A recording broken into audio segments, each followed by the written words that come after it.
नहीं, लगता है कोई लड़ाई लंबी करवाई मेरे से। ये तो दूध का बना हुआ है ना, और दूध से तो ताकत आती है। पहलवान को दूध हो, घी हो, उससे ताकत आती है। मेरे से जयपुर के लोग पूछते थे, जब सूर्य उदय से और सूर्यास्त होने तक ऐसी गर्मी में दौड़ा था 48 डिग्री टेम्परेचर में, कि साहब इसका राज क्या है, एनर्जी कहाँ से आती है? तो मैंने बताया था ये एनर्जी बहरोड़ के दूध से आती है, माताओं के दूध से आती है। आज वही बहरोड़ का दूध से केक बनाया है, इसलिए सब भाइयों को बहुत बहुत धन्यवाद।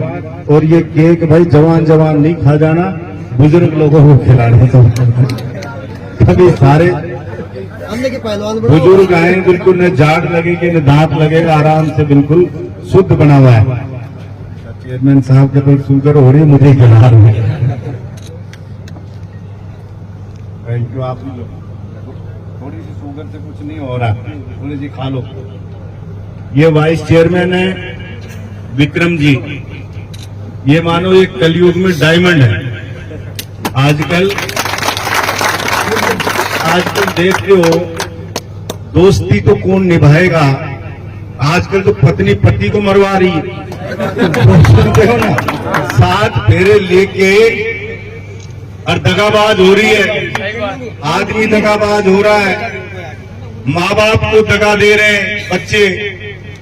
और इस ऐसे कलयुग में ये वाइस चेयरमैन मेरे साथ एमएलए था तब भी थे, और वाइस चेयरमैन अभी भी है।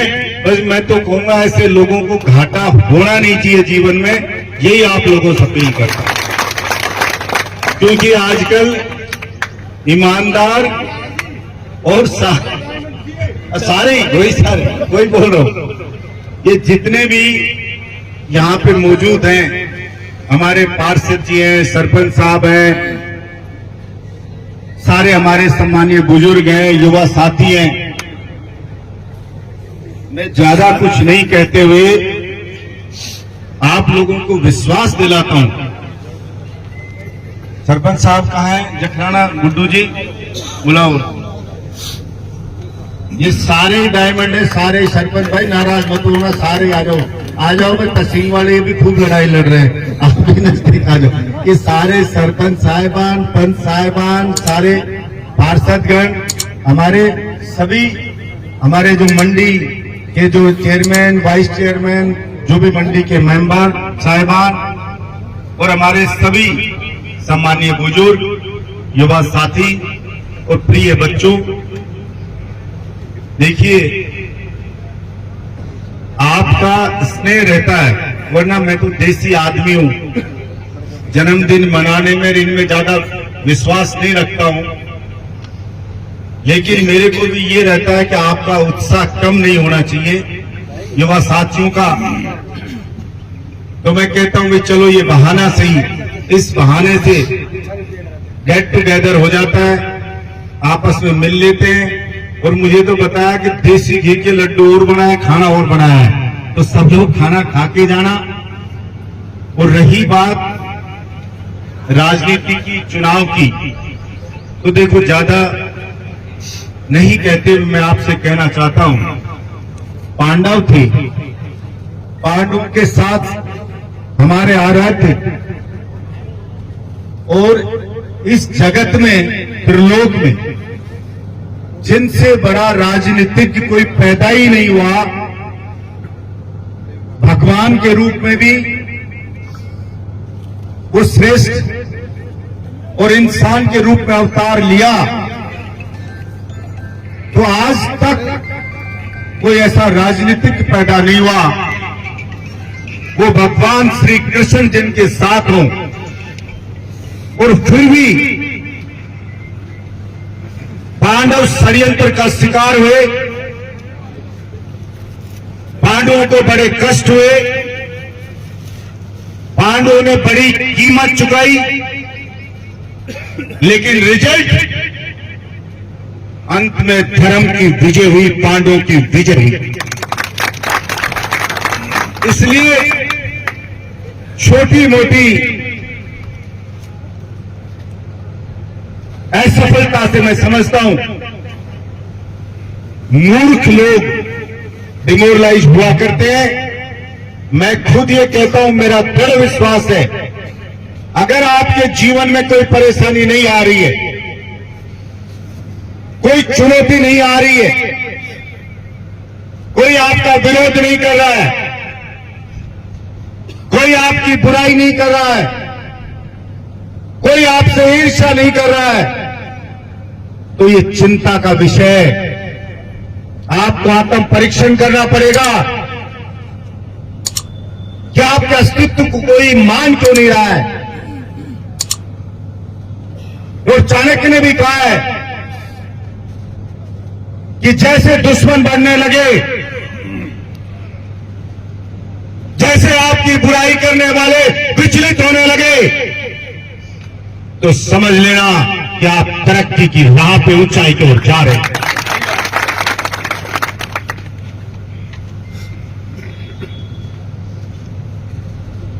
बोलने को कोई भी कुछ बोल सकता है, और मैं हमेशा बोलता हूं, कोई क्या बोलता है ये महत्वपूर्ण नहीं है, महत्वपूर्ण है कि उसका एक्शन क्या बोलता है। वर्षों बाद बहलोड के युवाओं को विधानसभा की कमान कि मैंने वोट दिया, मैं हमेशा बोलता था, जब बोलते थे कि विधानसभा में कि बहलोड के विधायक बलजीत यादव को सदन का सितारा बनाया जाता है, जब कहीं भी कोई बोलता था कि बहलोड का विधायक किसान की लड़ाई लड़ रहा है, किसान की आवाज उठा रहा है, जवान की उठा रहा है, मजदूर की उठा रहा है, कर्मचारी की उठा रहा है, ओपीएस पेंशन को लागू करवाता है, उसकी आवाज सबसे पहले उठाता है, मैं बोलता था कि मुख्य बलजीत यादव का है। लेकिन इस विधानसभा के फ्लोर पे जो आवाज गूंजती है, तो बहलोड के 36 कौम के लाइब्रेरी लोगों का वोट बोल रहा है। यहां पे वो आवाज गूंज रही है, उनका वोट है जो धमक धमक के इस राजस्थान के फ्लोर पे विधानसभा के बोल रहा है। और भरोसा देता हूं आपको,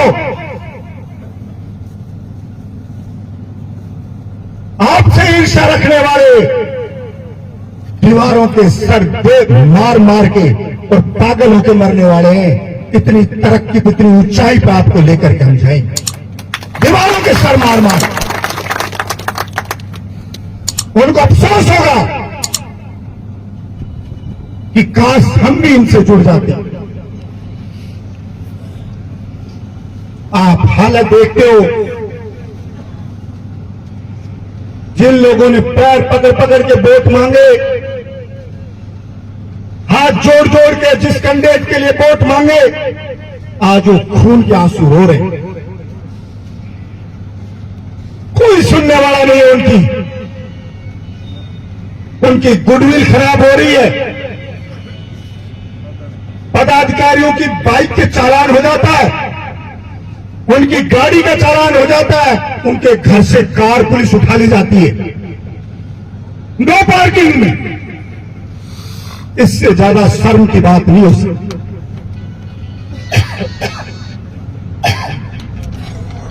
बहलोड के लोगों ने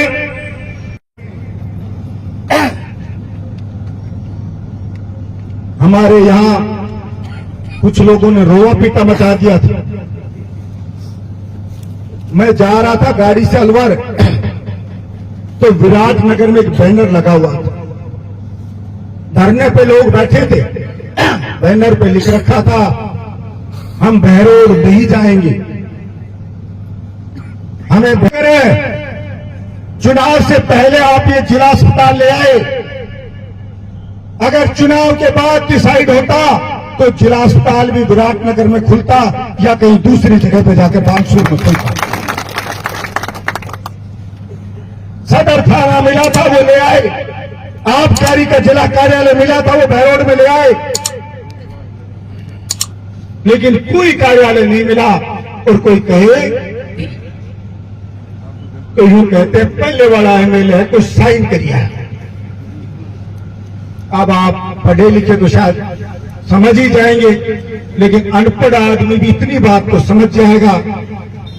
अब मुख्यमंत्री के साइन करे हुए 9 जिले निरस्त हो गए, पूरी कैबिनेट के साइन करे हुए 9 जिले निरस्त हो गए, विधानसभा में बिल पास हुए निरस्त हो गए, मुख्यमंत्री बदल गया, सारे मंत्री बदल गए, लेकिन बलजीत यादव के इसे कल्डे साइन हो गए, जेसीपी से बदले नहीं रहा, हट ही नहीं रहा।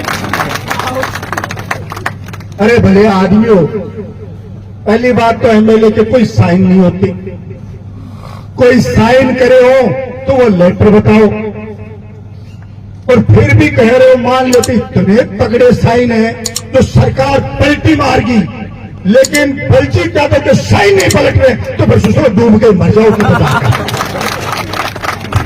ये तो तुम्हें हाथ ही नहीं है। फिर तो जनता बलजीत यादव को रखे, तुम जैसे माटी के डले को क्या बना करके करेगी? सही बात है कि नहीं? कोई काम हो ये तो वो हाल कर रहे हैं।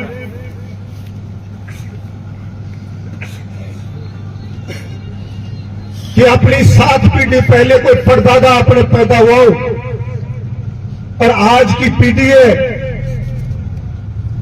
वो दोष उसके ऊपर लगाए कि मैं दारू पीना यूं सीख गया तो हमारा 7 पीढ़ी पहले परदादा पिया करता था, उसने मुझे बिगाड़ दिया, चाहे उसकी शक्ल ही नहीं देखी, लेकिन दोष उस पर लगा दे। लेकिन ऐसा बोल बोल के वो अपने चरित्र को बतला रहे हैं। वो किस सोच के लोग हैं उसको बतला रहे हैं। बोला स्वतंत्र जिला बनना चाहिए था बहरोड, 2 मंत्री थे, कैबिनेट मिनिस्टर, 3 एमएलए, मैं निर्दलीय एमएलए, फिर भी जिला बना। बोला नहीं, क्या तो पुराना बस स्टैंड पे कोई छत के ऊपर बनना चाहिए था या उनकी टाट पे बनना चाहिए था, और अब इसी सरकार ने वैसे के वैसे जिले को रखा बजट में, तो एक भी आदमी कोई जिक्र करने नहीं आया, आज तक नहीं आया।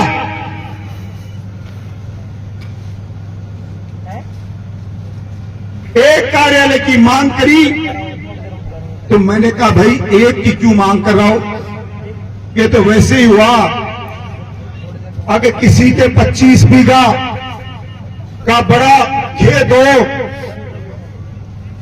उस पे कोई कब्जा कर ले, फिर हम जाके कहेंगे भाई एक हलाई दे दे मांग। तो जब आपके नाम आपका खेत, उस पर पूरे पे कब्जा किसी गुंडे ने कर लिया और जाके एक अढ़ाई मांगोगे 25 बीघा की जगह, तो टाट में लाठी देखेगा, वो देखेगा तो मरे ही पड़ा है। अढ़ाई भी क्यों दूं इसको, जब मैं खेत ही छोड़ दिया तो अढ़ाई देगा क्यों? जब आद्य ऑफिस मिलने चाहिए। अगर अभी तक आपने चैनल को सब्सक्राइब नहीं किया है तो चैनल को लाइक, शेयर व सब्सक्राइब अवश्य करें। जिले की तमाम छोटी बड़ी खबरों को जानने के लिए बने रहे वॉइस ऑफ कोटपुतली के साथ।